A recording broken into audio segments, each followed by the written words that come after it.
کہ بات کیا تھی، تو فوراً اپنے بھائی کی بھی مغفرت کی، اپنے بھائی کی بھی معافی کی اللہ تعالیٰ سے دعا کر رہے ہیں۔ تو میں آپ کو یہ بتانا چاہ رہی ہوں یہاں پر اہم پوائنٹ کہ یہ ہے کہ اگر ہاں ہماری کوئی بھائی ہو، بہن ہو، چاہے وہ خونی رشتے سے ہو، چاہے وہ دینی رشتے سے ہو، ہے نا؟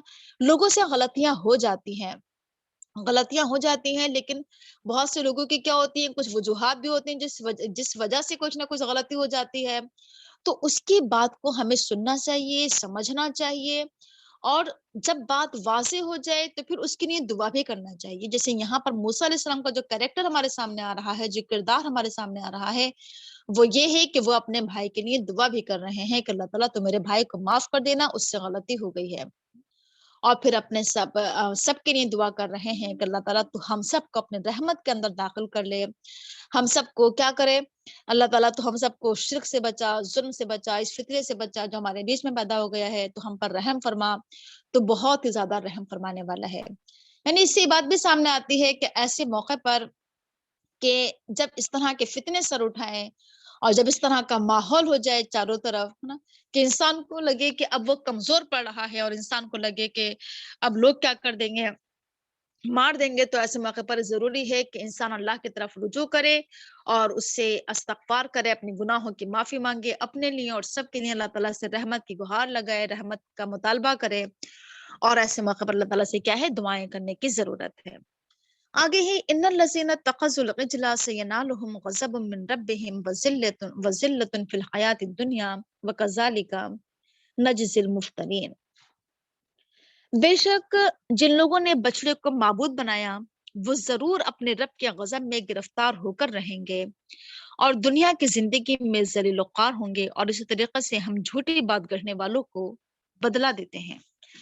اب دیکھیے کہ یہ گناہ کوئی معمولی گناہ نہیں تھا۔ اللہ تعالیٰ کے علاوہ کسی دوسری چیز کو معبود بنا لینا، کسی دوسری چیز کو خدا بنا لینا، یہ چیز اللہ تعالیٰ کے غضب اور غصے کو بہت زیادہ بھڑکانے والی چیز ہے۔ سب سے زیادہ اللہ تعالیٰ کو اگر غصہ کسی بات پر آتا ہے تو وہ شرک پر ہی آتا ہے۔ قرآن کریم میں کہا گیا ہے کہ اتنا غصہ آتا ہے اللہ تعالیٰ کو کہ قریب ہے کہ آسمان گر پڑے اور زمین پھٹ جائے۔ اور شرک کے تعلق سے آپ پڑھ چکے ہیں کہ اس قدر اللہ تعالیٰ کو غصہ دلانے والا عمل ہے یہ شرک، کہ اللہ تعالیٰ نے کہا ہے کہ میں آخرت میں تمام گناہوں کو معاف کر دوں گا لیکن شرک کو کبھی معاف نہیں کروں گا۔